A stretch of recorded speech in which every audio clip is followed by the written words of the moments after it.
Many of us commonly drive to work in the rain, but few of us drive to work because of the rain.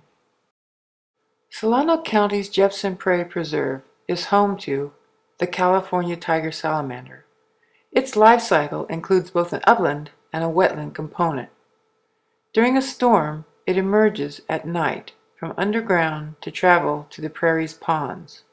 So if a storm has come in overnight and you are a researcher who studies this small animal, then you'll be starting to work, sometimes in the rain, before sunrise.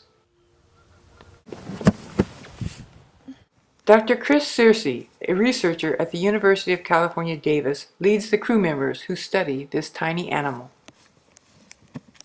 Amphibians thrive when water is plentiful, but in California, water can be scarce. It's living in a habitat that's extremely harsh for amphibians. If you go out to Jepson Prairie in the middle of the summer, it's bone dry, there's no water in Olcott Lake, it probably hasn't rained in a couple months. The ground is rock hard, and it's just impossible to believe that there's any amphibians living out there. So I think the California tiger salamander has a really interesting life history in how it's adapted to handle this really harsh climate. Some of the salamanders have been marked for identification from a previous capture, so each is examined closely to search for these markers.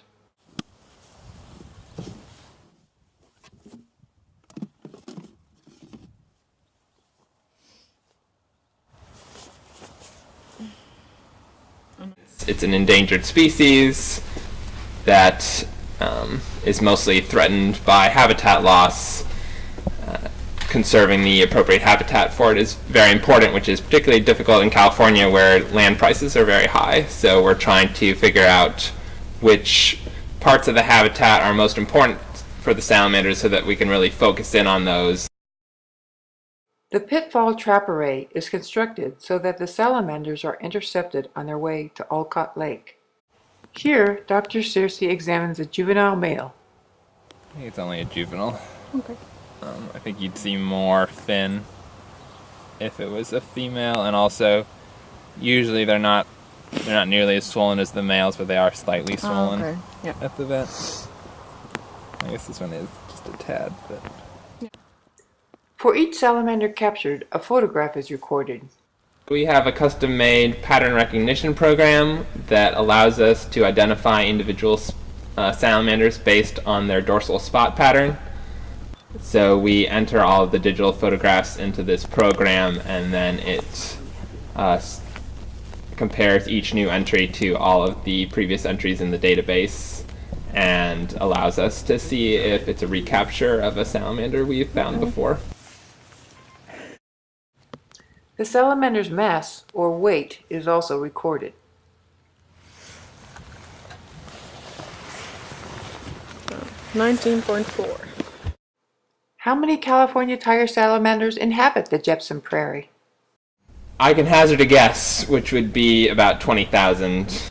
So far, the recapture rate has not been high enough to get a good statistical estimate on that.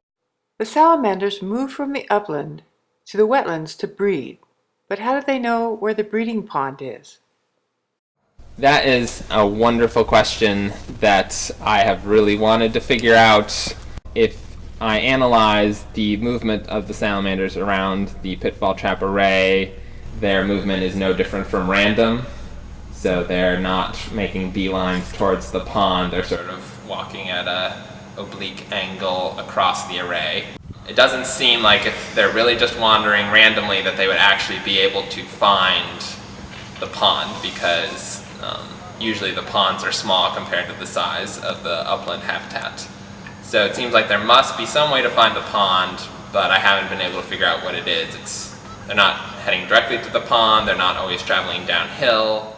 Finally, I asked Dr. Searcy how he became interested in studying salamanders. My grandfather actually studied salamanders, so I would help him collect salamanders for his experiments, and I always loved going out at night with a headlamp to grab a bunch of salamanders. I like being out in the field a lot, so I'm really glad that my research has a strong field component. And it was really later on that I learned about all of the interesting ecology and life history attributes of amphibians. So I would say that my love of the animals came first, and then my interest in the concepts came after that.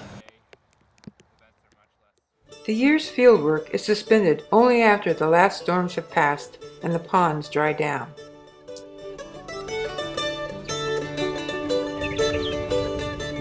The California tiger salamander is listed both as threatened and endangered depending upon its location. It is hoped that the work of researchers such as Dr. Searcy will contribute to the conservation of this unique California amphibian.